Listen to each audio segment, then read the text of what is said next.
कहीं वो दो ही हो, एक ही हो कोई बहुत है, लेकिन खुशी की भीड़ ज्यादा अच्छी नहीं है। मैं केवल यही चाहता हूँ कि सीमान होनी चाहिए, चाहे दो ही। बरेली की टीम आ जाएगी, बंते जी का सम्मान के लिए आ जाए।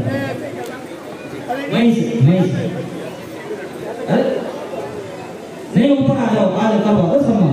बरेली से आए चल करके बंते जी के सम्मान के लिए आ जाओ।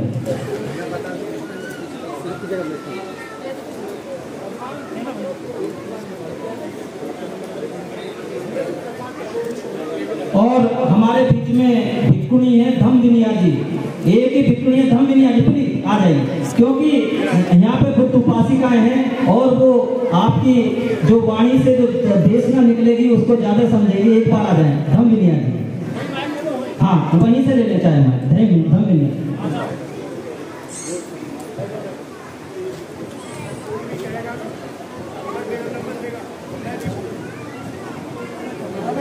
सर्वप्रथम महाकाली बुद्ध को नमन। परम सत्य है बाबा साहब डॉक्टर को नमन।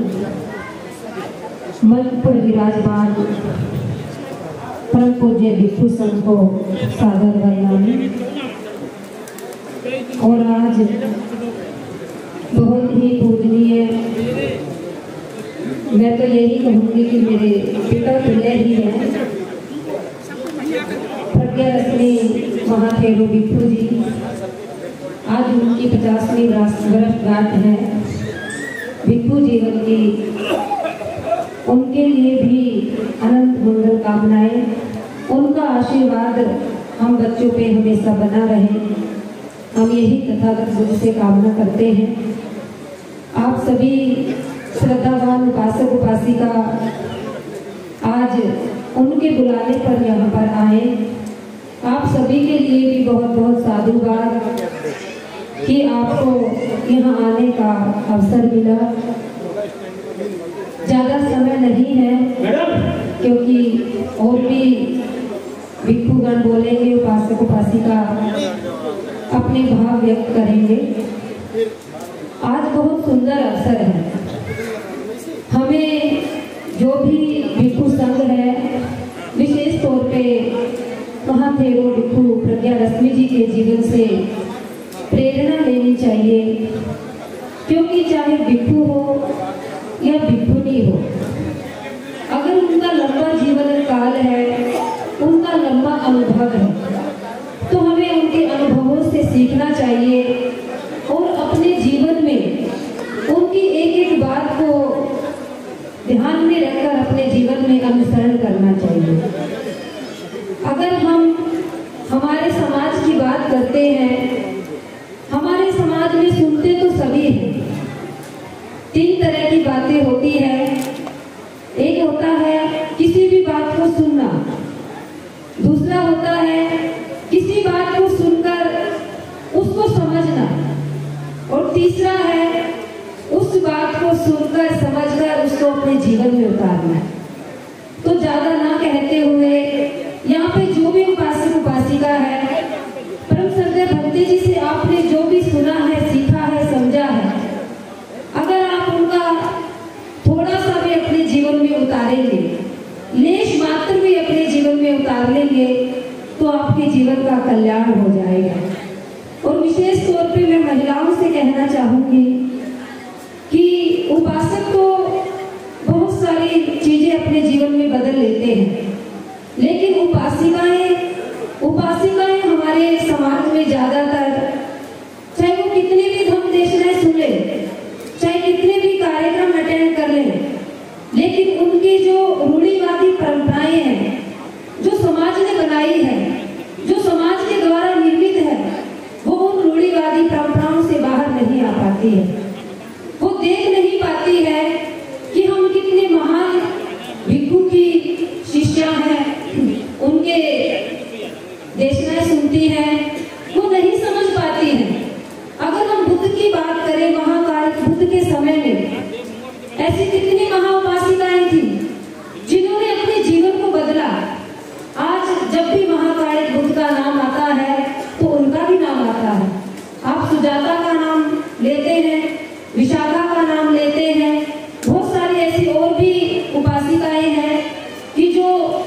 उपासिका भी रही और बाद में भिक्षुणी भी बनी। तो अब ऐसा क्यों नहीं होता है? अब ऐसा इसीलिए नहीं होता है कि भिक्षु संघ कोई कमी नहीं छोड़ता है देशना देने में। वो वही धर्म की देशना देते हैं जो महाकाली बुद्ध ने आज से 2500 वर्ष पहले लोगों को बताई।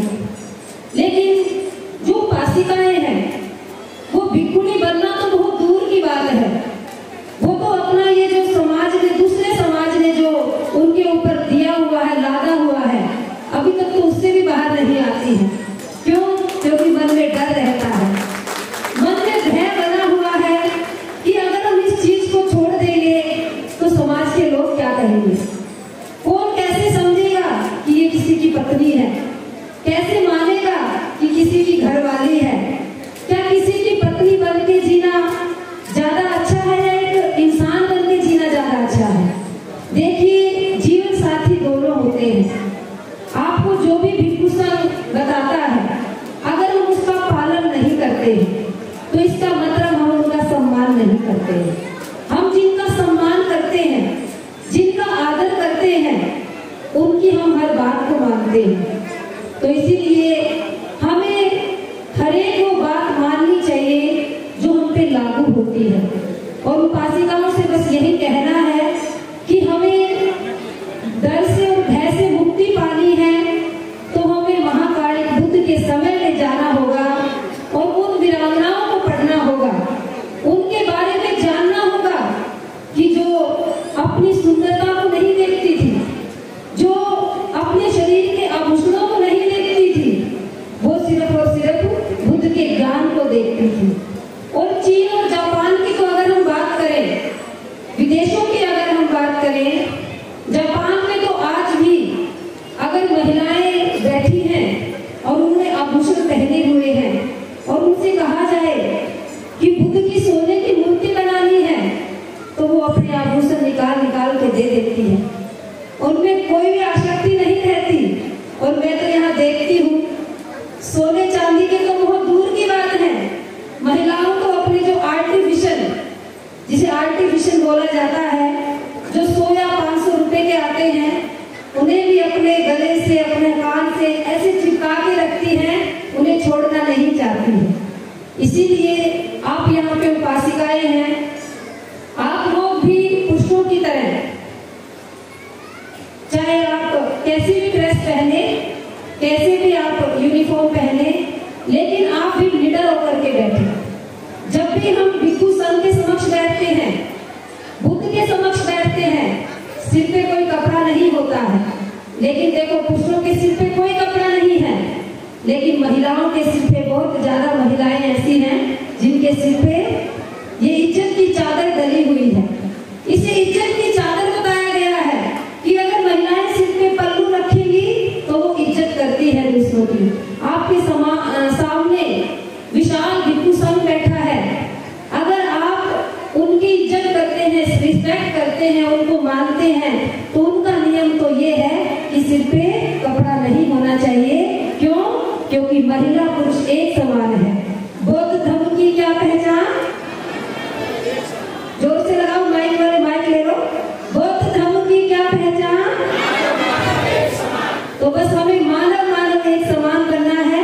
हमें इन आडंबरों से, पाखंड से बाहर आना है। इसीलिए हमारे जो भी आचार्य हैं, गुरु हैं, उनके प्रति सच्ची श्रद्धांजलि होगी। वरना तो आप जितने मर्जी भंते जी को गिफ्ट देते रहो, इन गिफ्टों का भंते जी को कोई काम नहीं आना है, क्योंकि भंते जी तो इनसे दूर जा चुके हैं। भंते जी का गिफ्ट यही है कि आप भंते जी की प्रत्येक बात को मानिए। जो भी भंते जी आपसे कहें, उन बात को आप बिल्कुल सर माथे पर लाइए और उन बातों को मानिए। समय ज्यादा है, इसलिए ज्यादा समय नहीं लेंगे। आप लोगों ने मेरी बात को बड़े ध्यान से सुना। आप सभी का बहुत बहुत साधुवाद, सभी को बहुत बहुत